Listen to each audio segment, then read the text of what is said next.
नमस्कार दोस्तों, मैं विजू चक्रवर्ती और मेरे साथ मेरे दोस्त कुंतल विश्वास।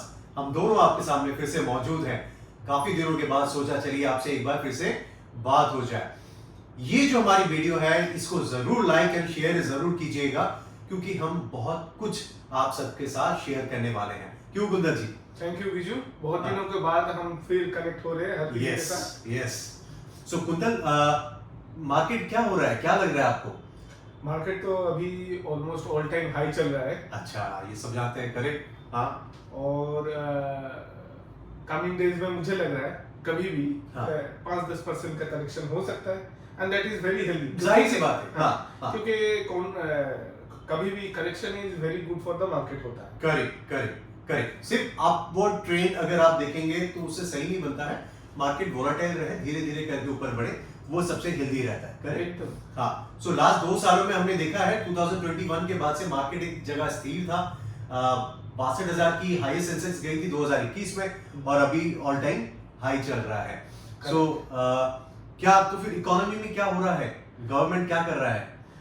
इकोनॉमी जाने से पहले मैं पहला एक चीज मुद्दे के ऊपर थोड़ा बोलना चाहता हूँ। हाँ। देखिए, कोविड जब आया था मार्केट में, तब डीआई इन्वेस्टमेंट 30 बिलियन इन्वेस्टर था। ओके। यूनिक बैंक के हिसाब से। उसके बाद ऑनबोर्डिंग चालू हुआ, डिजिटल ऑनबोर्डिंग। उसके फलस्वरूप क्या हुआ, आज के दिन में हम देखते हैं 125 बिलियन क्लाइंट अभी इंडिया में है। कमिंग डेज में और हर महीने 2 से 3 बिलियन का ऑनबोर्डिंग हो रहा है। सो रिटेलर बहुत ज्यादा बढ़ रहे हैं। हाँ, रिटेल काफी ज्यादा बढ़ रहा है। होपफुली नेक्स्ट 3-4-5 साल में it will be 250 billion unique client होगा।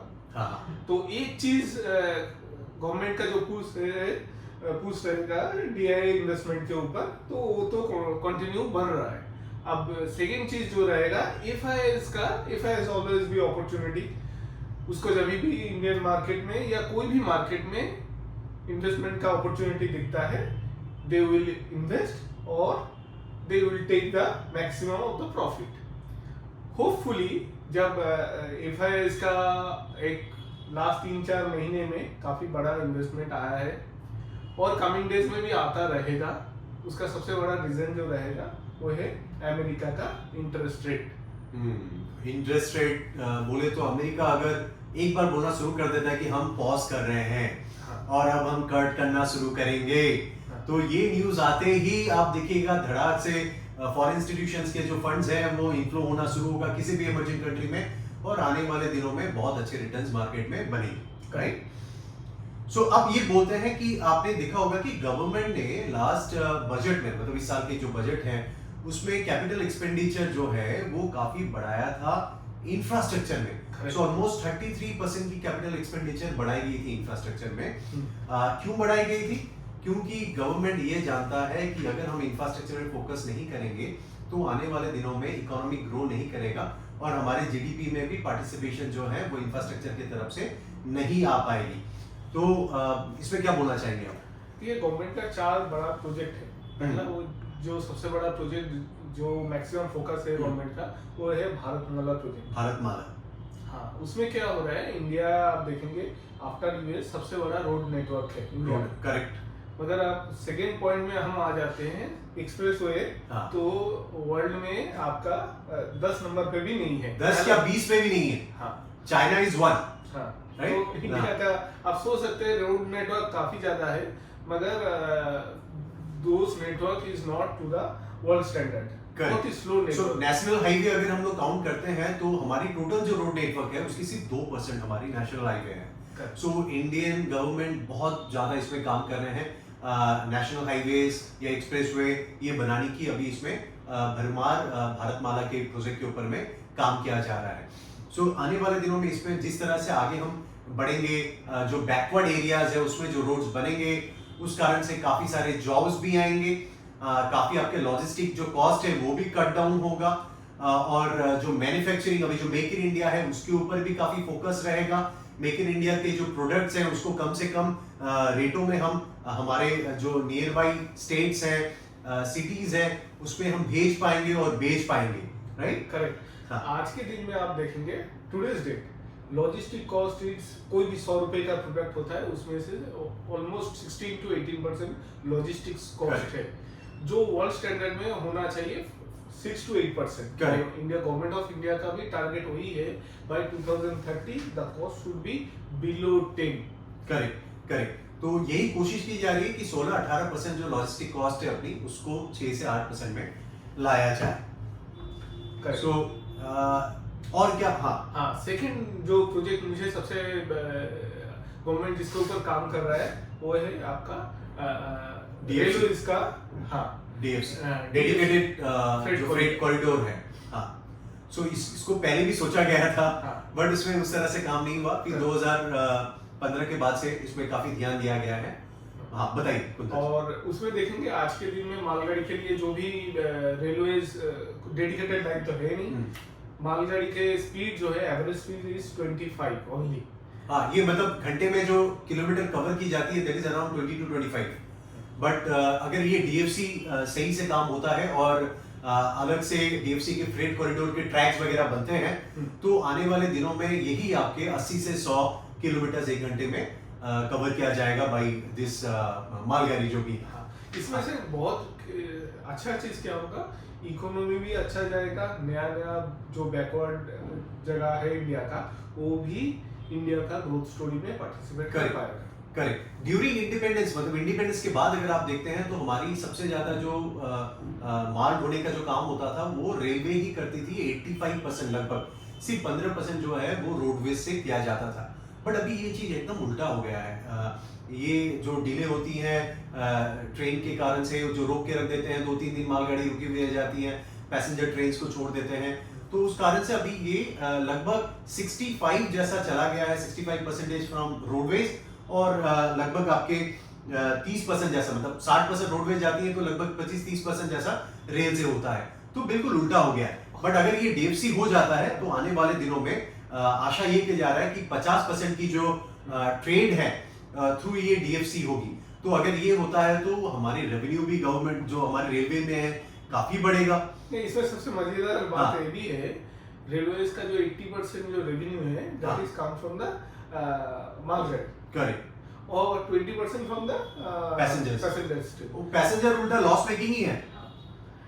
और इसके बाद जो प्रोजेक्ट गवर्नमेंट का सबसे ज्यादा फोकस में है वो है सागरमाला। सागरमाला हमारी जो टोटल वर्ल्ड की जो ट्रेड होती है हमारी इंडियन ओशन से दैट इज अराउंड 13%। गवर्नमेंट का फोकस है by 2025 that should be increase by 16%। तो 13 से 16 करना है। बट इंडिया अभी तक सागरमाला में उतना, मतलब इंडियन ओशन में उतनी अच्छी तरह से काम नहीं कर पा रहा है। तो इस कारण से इंडिया भी क्या कर रहा है कि जो पुराने पोर्ट हैं उसको मॉडर्नाइज कर रहे हैं, न्यू काफी सारे पोर्ट जो हैं वो बनाए जा रहे हैं, सो दैट इंडिया ज्यादा से ज्यादा अपने जो लॉजिस्टिक कॉस्ट है उसको कम करे और अपने जो ट्रेड्स हैं उसको बढ़ाए। राइट। हाँ, 2014 में क्या होता है, एक पोर्ट का जो टर्न अराउंड टाइम होता था that will be 44 hours. 44 hours था, करेक्ट। और आज के दिन में that has been reduced by 26 hours. 18 घंटा घट गया। और होना चाहिए, और गवर्नमेंट का भी टारगेट है बाय 2033 के अंदर that should be below 15 hours. Below 15 hours मतलब घंटे में व्हाट इज, आपको बताते हैं व्हाट इज टर्न अराउंड। मतलब एक ही जिस दिन आपकी शिप आ रही है उससे माल निकालना, फिर उसमें माल रीलोड करना। तो ये जो चीज है गवर्नमेंट चाहती है कि अगर एक ही दिन में हो जाए और उसी दिन आपकी शिप जो है तैयार होकर रेडी होकर निकल भी जाए तो उसके कारण से काफी फायदे रहेंगे। तो इस कारण से अभी गवर्नमेंट जो है बहुत सारे न्यू पोर्ट्स बना रहे हैं। पहले हमारी अगर जो लॉन्ग कोस्टल जो लैंड है वो है लगभग 7516 जो हमारी कोस्टल लैंड है, और हमारी जो पोटेंशियल वाटरवेज है दैट इज अराउंड 14,500। तो इन सब को यूज करके इंडियन ओशन में गवर्नमेंट बहुत अच्छा काम करना चाहती है और अपने ट्रेड को बहुत ज्यादा, इंटरनेशनल ट्रेड को बहुत ज्यादा बढ़ाना चाहती है। तो लगभग 90% ट्रेड जो होता है वो हमारे इंडियन ओशन से ही होता है और इसको आने वाले दिनों में और बढ़ाना है। करेक्ट। हाँ, गवर्नमेंट का जो लास्ट सबसे बड़ा प्रोजेक्ट मुझे लग रहा है वो है metro for the urban transportation. 1984 में पहला मेट्रो चला था इंडिया में, कोलकाता में। 2014 में only 4 cities getting metros. 2014 में कौन कौन सा? Kolkata, Delhi, Gurgaon and Bangalore. Now we are running in 15 cities. Government का जो सबसे बड़ा टारगेट है 2047 में 100, जो 100 साल हो रहा है हमारा इंडिपेंडेंस में, तो 100 शहर में मेट्रो चले. तो इसमें क्या होता है, ट्रांसपोर्टेशन कॉस्ट कम जाएगा, इन्वायरमेंट के लिए बहुत अच्छा है. करेक्ट. इन्वायरमेंट के लिए मेट्रो भी अच्छा है, रेलवे डीएफसी भी अगर सही से होता है वो भी हमारे इन्वायरमेंट के लिए इन्वायरमेंट फ्रेंडली होगा, वो भी काफी अच्छा है. तो 100 साल हमारे पूरे होते हैं, 100 मेट्रो हमें चलाने हैं. तो 100 cities में. सो ये बहुत बड़ी बात है. इंडियन रेलवे काफी ज्यादा कोशिश कर रही है किस तरह से इन्वायरमेंट भी बचाया जाए, आगे भी बढ़ा जाए, रेवेन्यू भी इंक्रीज किया जाए, लॉजिस्टिक कॉस्ट भी कम किया जाए. सागरमाला भी वही कोशिश कर रही है. अगर सागरमाला पूरा हो जाता है तो अराउंड 40,000 करोड़ का लॉजिस्टिक कॉस्ट जो है वो एवरी ईयर आपका बचेगा. और रोडवेज में भी वही है. अगर रोड अच्छे होते हैं तो हर चीज बचेगा, आपके तेल के खर्चे बचेंगे.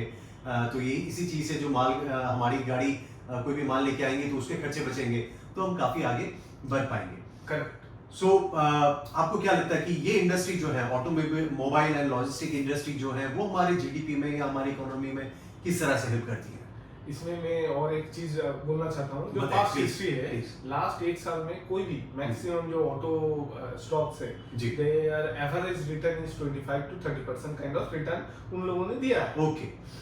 और कमिंग डेज में क्या है, पहले क्या होता था, रोटी कपड़ा मकान. हाँ.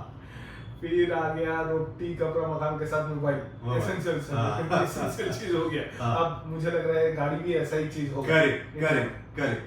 मैंने एक चीज जस्ट शेयर करता हूँ. मैंने जो पर्सनली देखा है, पहले किसी भी फैमिली में पापा का या जो मेल मेंबर है उनका गाड़ी हुआ करता था.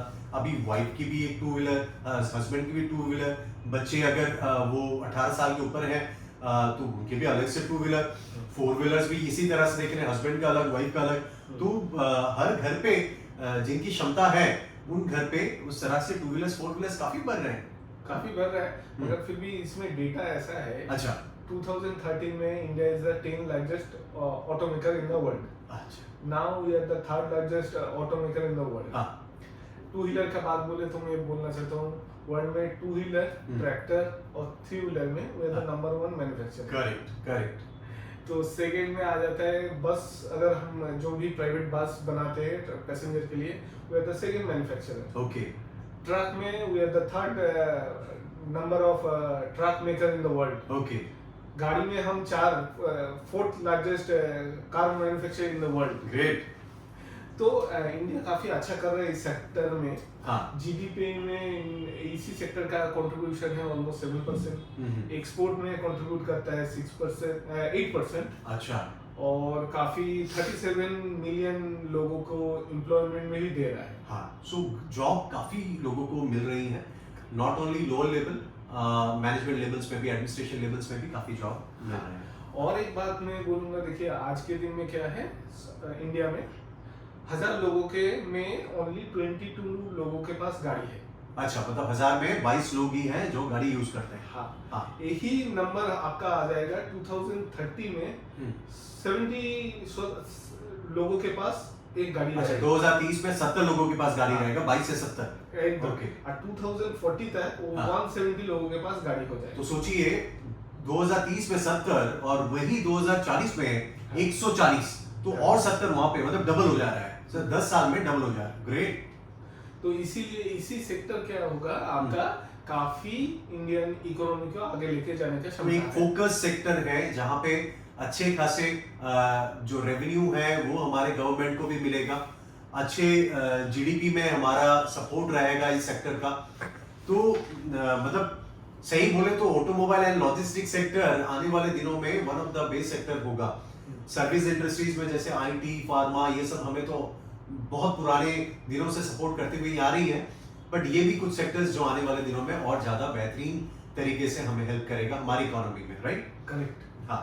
और देखिए आज के दिन में 48 ऑटोमोबाइल कंपनी इंडिया में है. राइट. 12 टू व्हीलर कंपनी है और 747 ऑटो एक्सेलरीज कंपनीज है. ओके.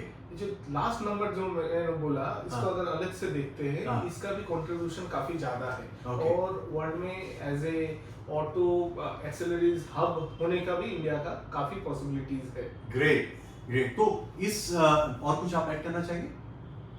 इसमें एक चीज बोलना चाहूंगा, ऑलमोस्ट 2.5% जीडीपी में भी एडिशनल ऐड करता है ऑटो एक्सेलरीज, ओके ऑटो छोड़ के। Okay okay. सो ये सारी तो बात हो गई, ये सारी चीज ये बता रहे हैं कि ट्रांसपोर्ट एंड लॉजिस्टिक आने वाले दिनों में ये सेक्टर काफी अच्छा करेगा। सो क्यों ना हम आपको ये बताएं कि एचडीएफसी म्यूचुअल फंड ने रिसेंटली एक प्रोडक्ट लॉन्च किया है, फंड लॉन्च किया है, उसका नाम है HDFC transportation and logistic fund. It will be closing on 11 तारीख। सो 11 अगस्त को ये क्लोज हो रहा है एट द रेट ऑफ ₹10। इसकी नैव स्टार्ट हो रही है।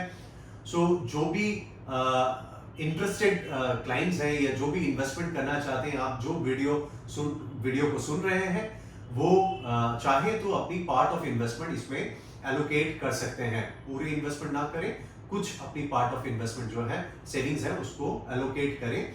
एग्रेसिव रहेगा ये इन्वेस्टमेंट जो है, एग्रेसिव प्लेयर्स के लिए है। आने वाले दिनों में आपको अच्छे खासे रिटर्न जो है ये सेक्टर प्रदान करेगी, राइट?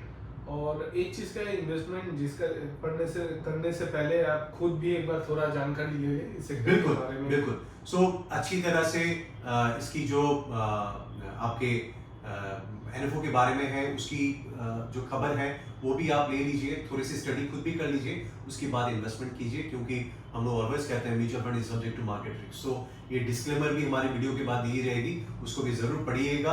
और हम चाहेंगे अगर ये वीडियो आपको पसंद आई हो तो प्लीज ज्यादा से ज्यादा शेयर कीजिएगा।